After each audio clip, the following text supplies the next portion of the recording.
Hi, everyone. This is Elizabeth from Caldwell Organized Chaos, and I thought I would take you on a quick tour around my classroom setup, let's say, in my house now that we have our schools closed. Um, so I had a 45-minute time slot to go into my classroom and grab whatever I thought I would need for this distance learning scenario.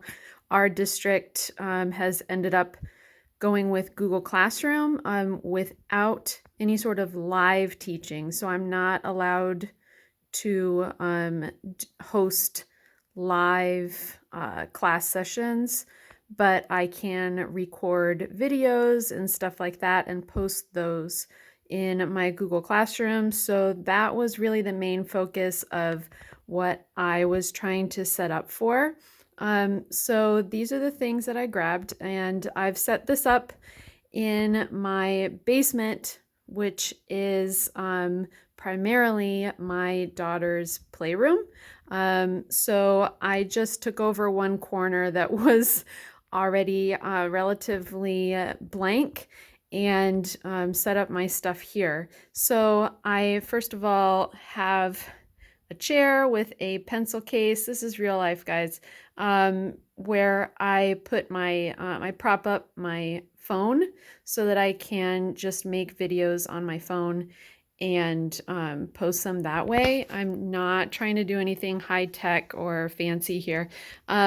And this Easel Whiteboard is actually one that I had in my basement already for my daughters. And actually one of them suggested, hey, don't you think you could use that? And I was like, well, yeah, actually. So I stole that. Obviously, they could still use it to draw, but I did grab, and I've already found it helpful in the first few videos that I've made, one of these dry erase whiteboards that I have for the kids.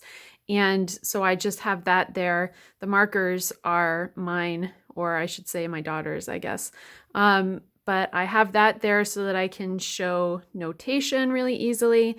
I grabbed some finger puppets, which I use with my self-contained classes for students with special needs primarily, but I might also pull some of them out for kindergarten.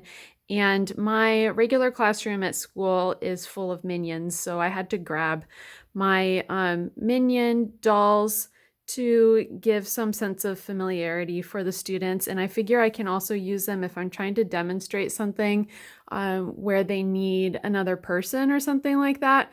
I can have the minions be my partners. Anyway, that's my thought, but I grabbed those mostly just for fun. I did also bring home several books that I know I haven't used yet with some of my classes that I might want to use, especially for kindergarten or first grade. So I grabbed Giraffes Can't Dance, Drummer Girl, Never Play Music Right Next to the Zoo, Skit Scat, Raggedy Cat, which is about Ella Fitzgerald, Hip and Hop in the House, My Family Plays Music, Max Found Two Sticks, Drum Dream Girl, Nico Draws a Feeling, and Another. So I have lesson plans for some of those on my blog if you're wondering. And yeah, those are fun to use for lower elementary and early childhood, and also for self-contained special ed classes, depending on what kind of students you have. My cajon, which I keep at school, this is my personal instrument, but I brought that home. And I did grab the Yeti mic that I have in my classroom. I'm not sure what I would use it for, if at all, but I figured it might be something that I need. I have a few of these Boomwhacker colored glockenspiels, which I thought would be useful for demonstrating solfege along with the Boomwhackers.